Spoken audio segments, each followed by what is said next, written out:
Okay, Gavin, one thing that I have for you, and I use Pete Alonso because it's a similar loading fashion to what you do. Um, so let me get set here. As you make your negative movement, let me start you up here, okay? And you're getting into your back hip load. You can see that you go back, but now watch how you're going to climb up and down with your hip, and you'll see your front foot go forward and end up coming back as you get a little bit stuck on your back leg, and it makes for a less efficient movement with your lower half. So as we take it forward here, you can see how you're starting to climb up with your hips.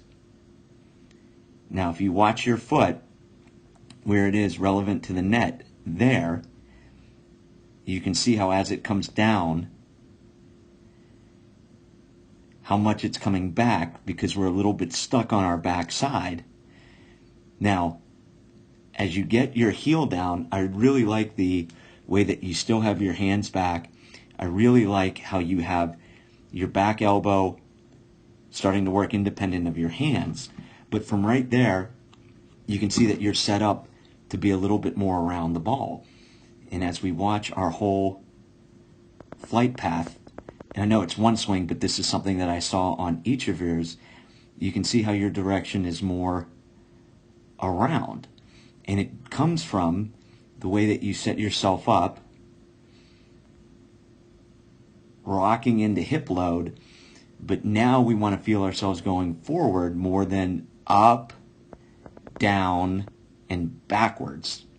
If you watch Alonso, let me get to where he makes a similar negative movement, but he's more into loading his back hip, where you watch your negative movement, it's a little bit more into your back leg.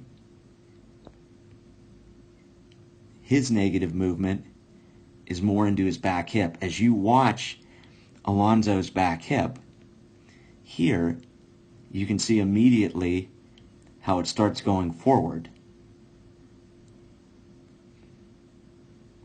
Comparing that to as you get into your back leg there, it's forward, but it's also up.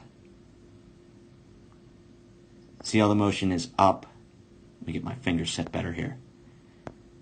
Up, then down, then back.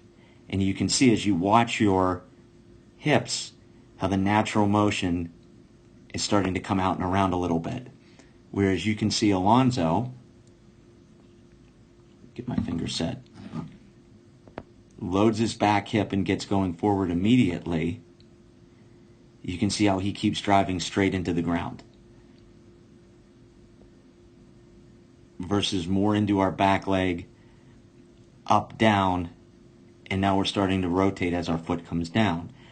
So by the time that you get heel into the ground there, versus Alonso getting heel into the ground, you can see how his direction is set up more to go straight to the ball, whereas this hasn't started to turn, whereas we're a little bit more set to come around, and you can see the end result of a little bit more around versus getting a lot more length through the ball. So I would just work. Your negative movement is fine, but get into your hip, not into your leg. And I say into your leg because you can see how you're up, down, now your foot comes back.